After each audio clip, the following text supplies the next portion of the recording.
Namaste, everyone. Welcome back. And we are seeing the aspect of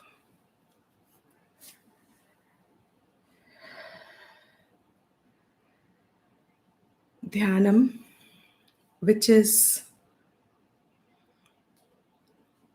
Devata oriented. We have finished the first part that was centered on pure relaxation, on pure peace oriented, alone. That is the basic meditation. That is a preliminary to say. Everyone must start with this fundamental meditation. Because unless and until one learns to manage the thought, the preoccupations of the mind, and give them up when you need to give them up, till then further meditations make no sense at all. You can't. It's counterproductive. So there is no use wasting time or energy. I will not say that it is not useful at all, but yes, it'll be much more effective if the first relaxation one has started to get grip over, which means I'm going to repeat the basics again since it's been many weeks now. You must try and fix the day and the time, regular, definitely. If not daily, daily is very advisable, just as a bath is and brushing the teeth is. So, too, a certain level of internal mental quietude, which one willfully works for in the form of meditation, is also a part of daily routine. But for whatever reason, if one is not even able to do it daily, one can at least be regular. And that regular can be once a week, it can be twice a week, it can be 4 days a week. But that regular should then be non compromising, uncompromising. You cannot then act on the wills and whims and fancies and say, okay, not today, tomorrow. If I fixed a day, say Saturday, then it must mean Saturday, every Saturday. If I, for very rare reasons, I cannot, that's all right. There are no hard and fast, there'll be nothing wrong about it. But to get the momentum of meditation, regularity is a must. And also the association of time and space. So the time has to be fixed, the space has to be fixed, as in which part of the day you are going to be most conducive to have time for yourself, and a sthan which is associated only with this activity, and swadhyaya, which means you can use it as your study place. But initially, it is always best not to share it with anybody. Keep that place for yourself, exclusive, and try and associate everything about your senses with that act of meditation. Light a lamp if you need to. If you have some personal form of deity, recall the deity, express your gratitude before you are beginning the meditation. So we finished the relaxation part of it. We are now into the meditation dhyan of devatas. We are trying to unfold the meaning of devatas in gradual steps, step by step. Most of the modern people, so called modern, I would say, from Shastra Drishti, we would say we are lost a bit. But if our thinking is who are devatas, who are gods, and there is nothing more than human being, then this is a real nothing more than human being, as an all powerful human being is. That seems a little exaggerated opinion of oneself, because one does see that nature takes its own toll on every human life and all forms of life. And if nature has such power and fury and such strength in it, There is but natural. It is a lot more forceful than a human forces. We are not able to tame nature despite everything, and we perhaps will never will be able. So all these forces of nature, the force in nature, I'll repeat this, the force in nature, the force of nature that you see, recognize around you. There are wildfires, there's drought, there is flood, everything happening simultaneously. These are different elemental forces which affect and reshape the life and its dependencies. All life is dependent on nature. So when nature becomes powerful, it rebalances the life everywhere. So we just recognize the force. We just know that however powerful I am, the human body itself, human life to conduct is dependent on nature. And that's about it all. So my dependency is what I'm recognizing.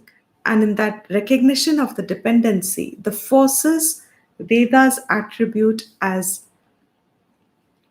conscious, also, not the way we understand conscious in a human sense, these are limiting words, but that force has a power, and that power is what is recognized as a form, visualized as a form of that being which represents that power of the element. That is called a devata. Now, from all the elemental gods, there is a hierarchy also. So we have seen Vayu and Surya. Surya is a very important devata. The more one is able to tune in, the more one is able to just be with it, the more one knows it, the more one understands it, natural it becomes for the mind to just stay with those ideas and thoughts. This is not a blank state. This is not a thoughtless meditation. There is nothing like a thoughtless meditation here at this stage. What we are talking about is directing all thoughts to the chosen form. And here it is a deity, which is different from saying a plant behind.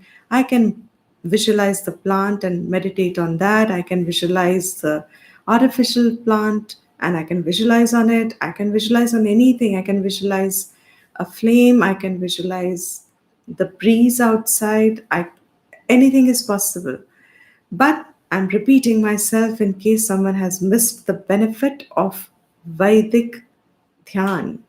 It is very close to Upasana because it makes it a whole lot of difference how far this Upasana will take you compared to just any form of Laukik meditation. They're not wrong, they are just, it's like saying how much will one vehicle take you. A cycle will take you this far, a aeroplane will take you that far. It's something like that. So dhyan on deities is very far reaching. We'll stop here for today. Why it is important is all I'm trying to establish, and it is just the second stage. It helps build concentration, it helps build focus, and that concentration and focus is an advantage for everyday life, no doubt. But the important thing is it brings the entire chit together. The exercise is when you're bringing your entire mind, you connect to that mind, everything in your present alertness, attention that you can provide to yourself, you're bringing your entire mind and you're channelizing it to the chosen form deity. That means it's not thoughtless. All the thoughts are pertaining to that deity. So, all other thoughts we are now leaving when we start doing the relaxation initially. We start withdrawing the mind from all the preoccupations. That is why the previous night and the disciplines of the previous night are very important Because if you do not empty your mind in the previous night, in the morning you will have a lot more thought bundles to remove. So if you have given up non-essential thought bundles the previous night, you will find it will be a lot more easier today morning. So before you sit for dhyana. So the basics done. Cross your legs. If you're sitting on the floor and or on a chair, wherever, if you can cross the leg, form a good enough a base. For those who cannot and would like to, if you don't have any knee stiffness or hip stiffness, even on your own place, wherever you can keep it as exclusive for some time, just sit. Even if you're not in meditation, just start sitting for a little time. If you give up the practice, it's gone. But it can be brought back if you don't have stiffness. So you can rest of the day sit 2 minutes, 3 minutes, just start sitting cross-legged, and over 6 months time you will see you can sit for a longer time. But for now, if you cannot sit cross-legged, sit on a chair, your feet not hanging but supported on the floor by some small stool or something. Your hands now, whichever way you want to keep it, because today we are doing Ganesha, Lord Ganesha's visualization and meditation. So whether interlaced like this, just kept open like this on your knees, whichever way you're, or like this, if you, wherever you are comfortable, you are most centered. All of us will have one particular place where we are more centered with ourselves. Find that center, and whatever body feature allows you for it, that's okay. So adopt that. Close your eyes gently.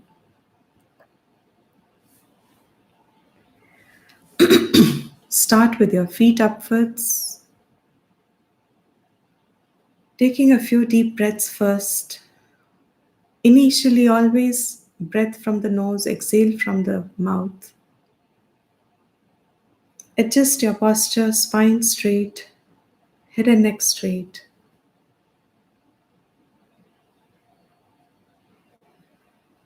Visualizing the feet. Rub your toes if you need to.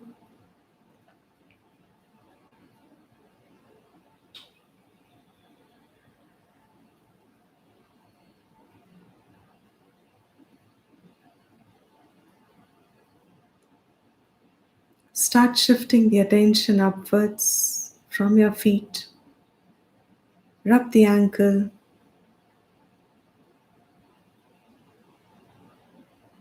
Rub your calf muscles. Pound them. Your knee joints.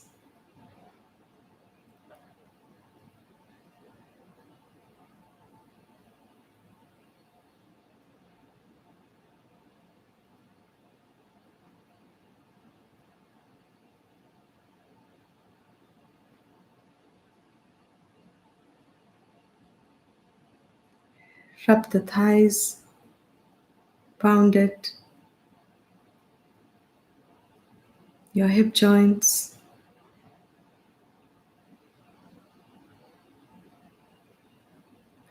Your low back.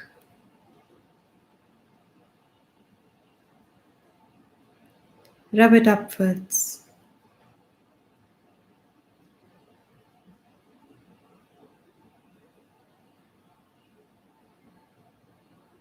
Rub the shoulders.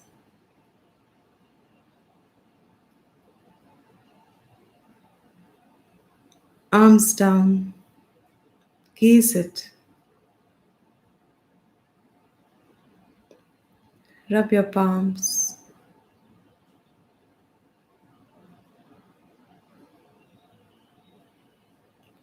Watch your face. Relax all the muscles.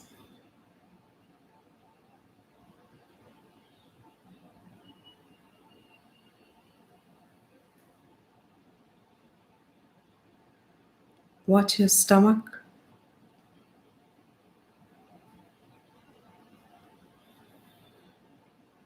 Release it.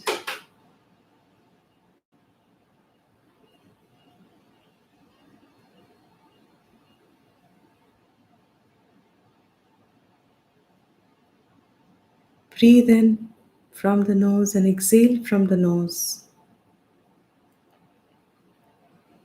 5 times. And every time you breathe in, Shantoham, say that to yourself.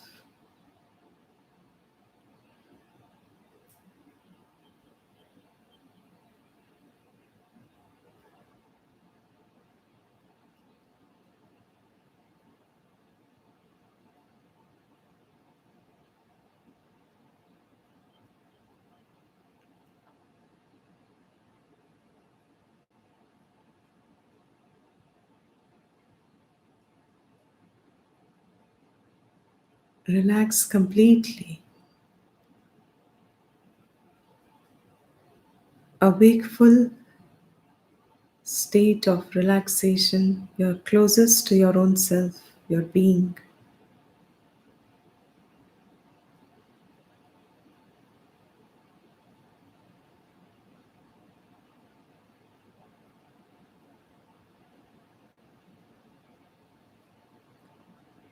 Visualize specifically, observe the air going in from the nostrils, just at the nostril. Feel the air.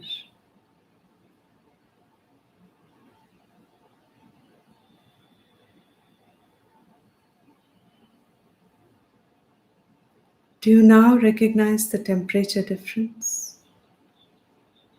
A few weeks ago, perhaps it was difficult.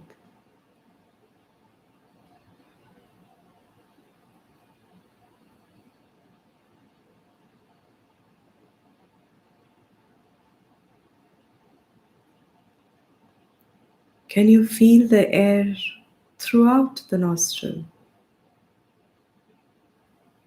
right inside?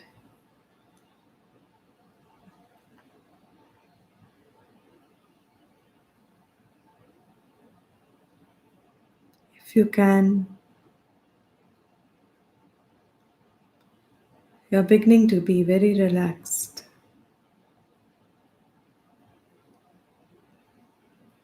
close to your own being.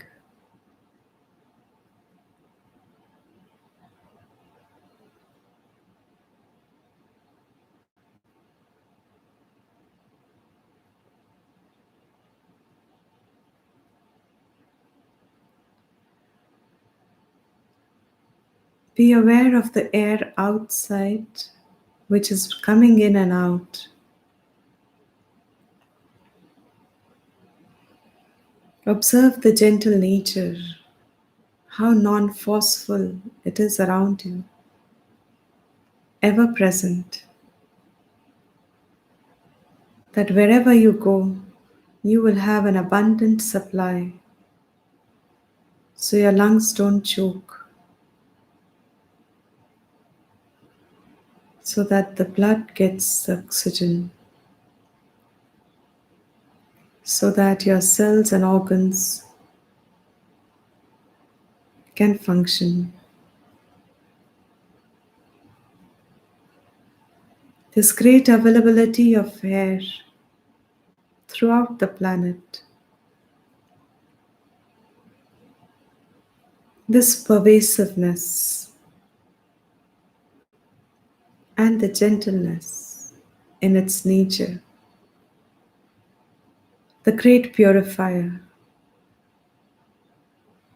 Vayu Devata. Bring him to the mind, sitting on a deer, spear in a hand.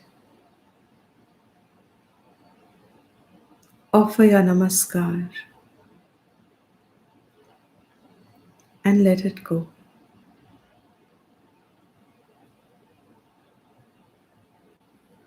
Visualize the solar orb as is seen from the earth. Wherever you live, you will see sun equally expressing its light and heat even on the hemispheres, the furthest point from sun.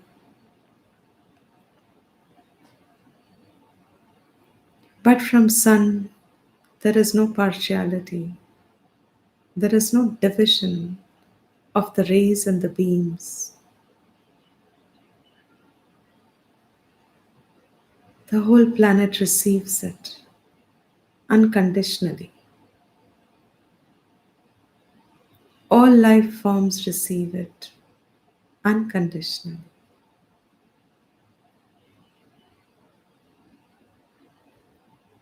Visualize the Devata in the orb, sitting in the seven-horse chariot, brilliant, resplendent,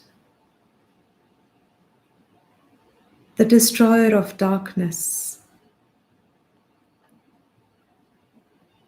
within and without.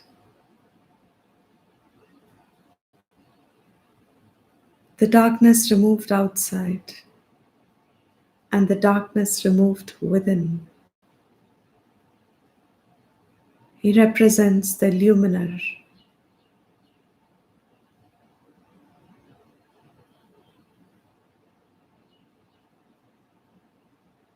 Offer your namaskar with a prayer that may our buddhi shine always, and may we learn to identify with it.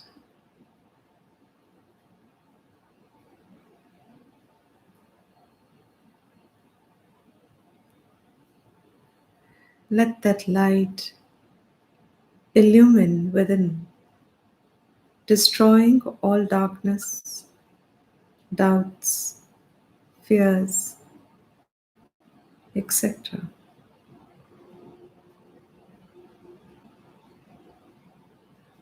Let it go.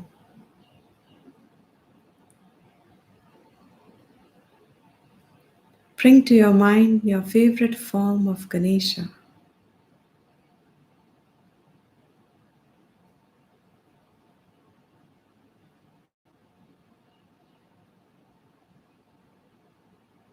You can even replace it with any other form you are fond of or are close to. But for the group session, we are sticking to Ganesha. For Dhyan, try and keep always one form of Ganesha or any other form. Stick to that despite all available. You can create one yourself also. But for now, choose one.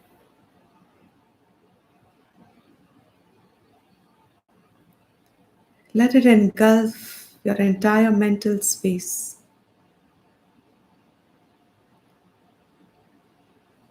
And let it now remain in front of you in the mind.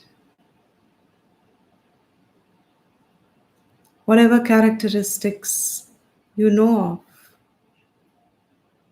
that this form represents, called Ganesha, Ganesh,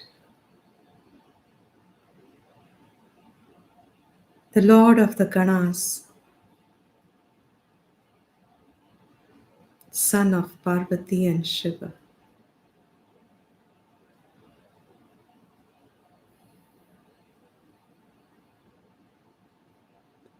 Lover of Modak, extremely intelligent, Sukshma, Buddhi,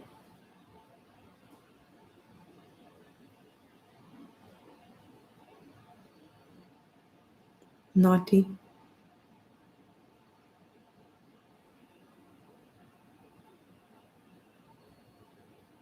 with his rat as the Vahan, looking up in devotion,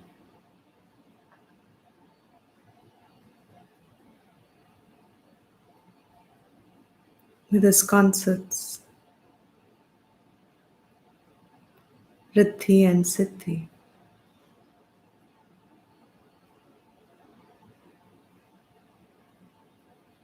Visualize this form,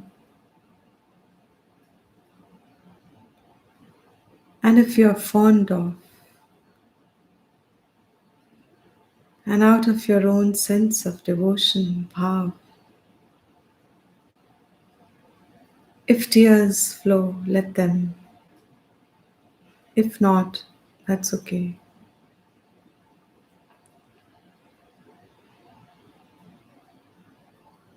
Just visualize it.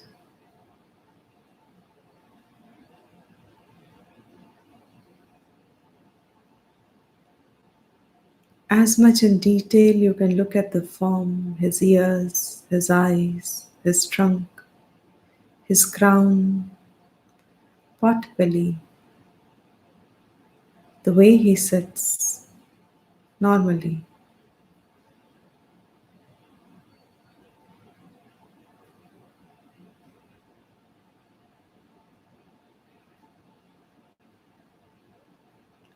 Invite him home to your secret space, altar.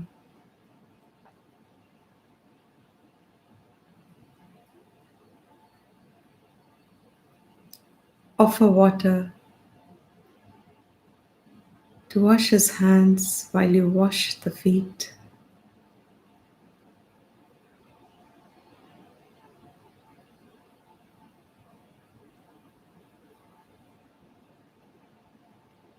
A water for a bath, fresh clothes, ornaments, the best you can imagine.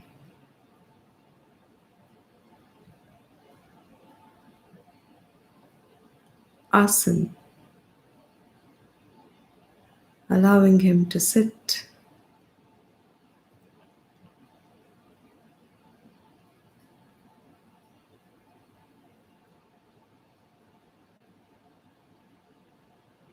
Tilakam.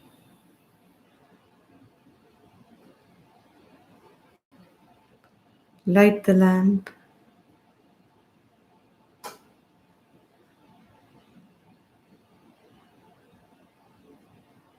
Remembering that it removes all darkness.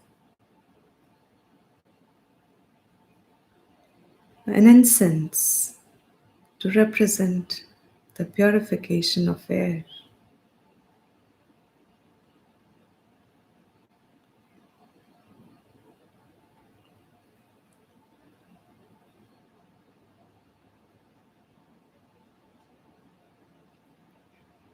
Water to drink, naivedyam.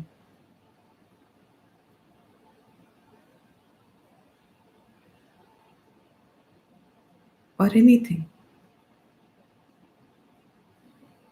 Even a peanut is okay.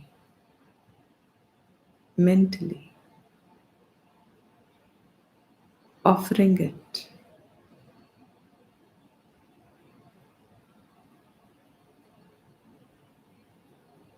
Flowers.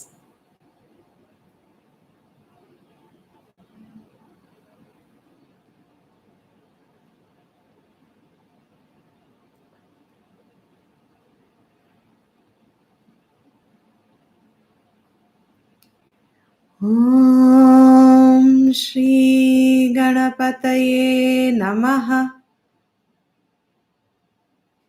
Om Shri Ganapataye Namaha.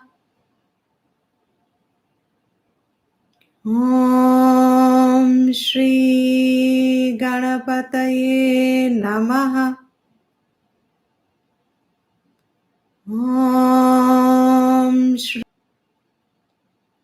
Om Shri Ganapataye Namaha. Om Shri Ganapataye Namaha. Om Shri Ganapataye Namaha. Om Shri Ganapataye Namaha. Om Shri Ganapataye Namaha. Om Shri Ganapataye Namaha.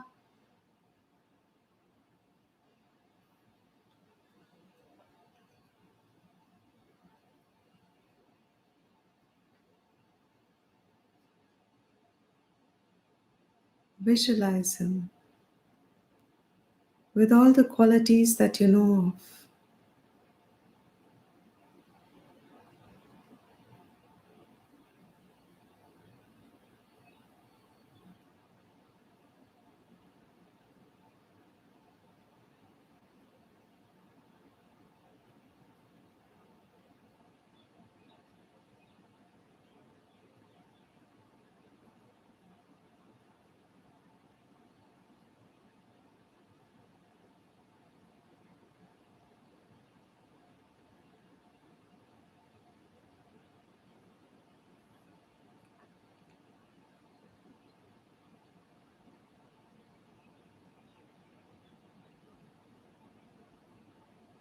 Offer your Naman, Namaskar.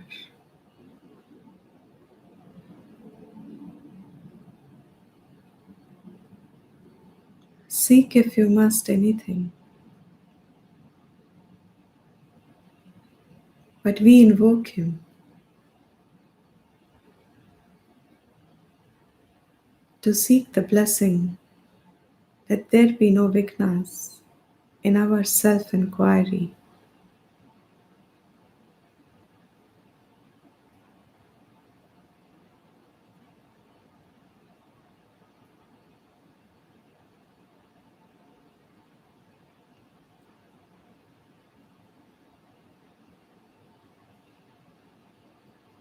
But one can ask anything if one wants.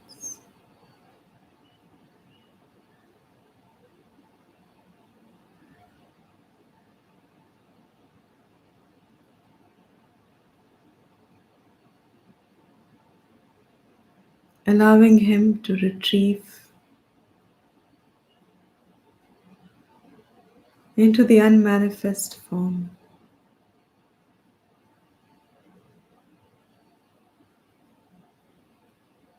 Visualizing the asana empty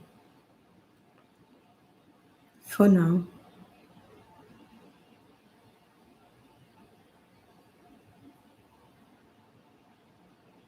Watch yourself meditating here and now, sitting on the asana where you are.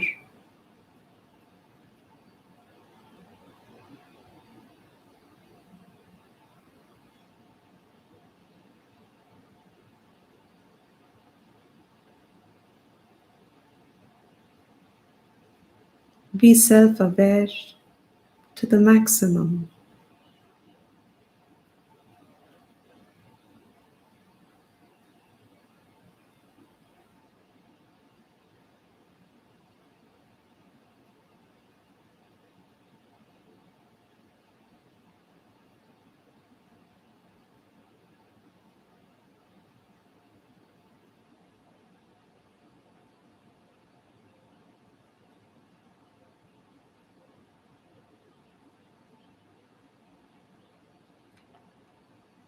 I will chant Om to conclude.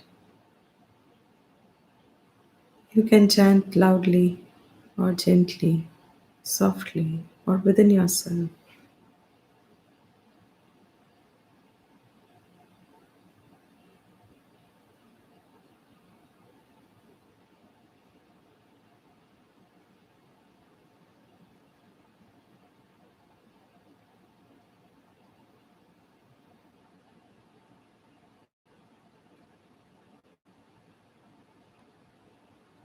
You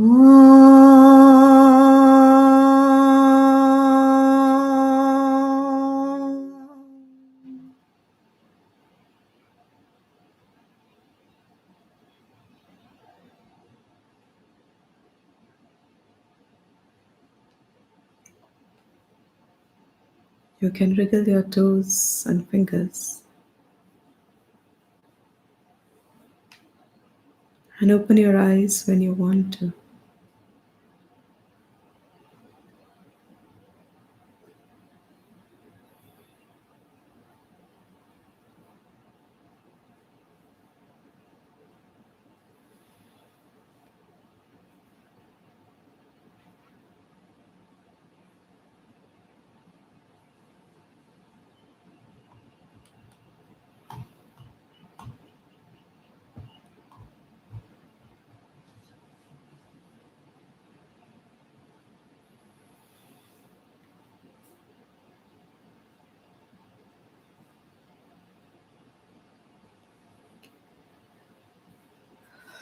So, thank you, everyone.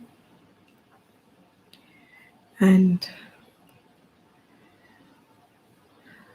I would think that if you have been consistent over the weeks,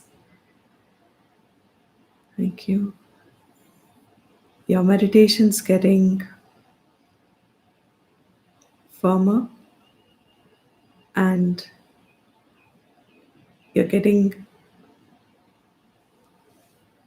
better in the sense that faster, quicker. And are you also able to slowly feel that you're beginning to get a grip over it? Thank you. So, if you are, let me know. Is the consistent practice beginning to have the difference? Let me know that. So, thank you, everyone.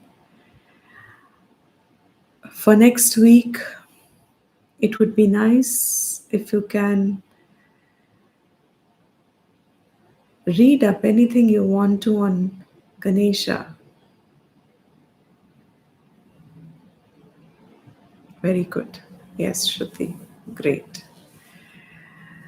Another few weeks, and there'll be a huge, huge difference. But we must never forget that all this would be temporary.